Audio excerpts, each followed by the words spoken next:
As a data professional, I listened with a very different set of ears to what was being asked yesterday. And then I took some of the questions that were being asked and I compared them between all the different platforms' privacy policies. Every single platform said they were transferring US data to other countries. I drilled down into the privacy policies to really look at data security and retention. I really wanted to see what they were saying about their data. I can tell you from going through TikTok's data security and retention, they are very clear about what is happening with very little nuance. I want you to pay really close attention when I compare what I'm about to read from TikTok versus what I'll read from Meta and how you can infer something that may not be said, but sounds like it is. But it's not. Bias is everywhere, so let's pay attention. TikTok may transmit your data to servers or data centers outside of the United States for storage or processing. That's just telling you, outside the US. Here's what Meta says. We can transfer your data to different infrastructure or data centers, including United States, Ireland, Denmark, Sweden, among others. 1. United States, of course, that's where we are.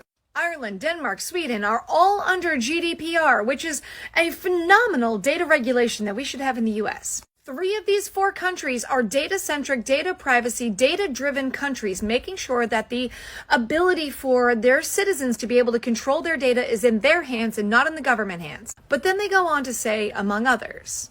Well, what others? It's almost like they were trying to make you feel safe, like they were making all the right decisions, but why would they just not tell us the others? It's like they're trying to give us peace of mind while holding back the full truth. Because if you're willing to list some, just list all. Another thing I noticed when I was going through was how they talked about metadata, and even the difference in the verbiage between TikTok versus Meta it stands out to me. So metadata is actually the data behind your data.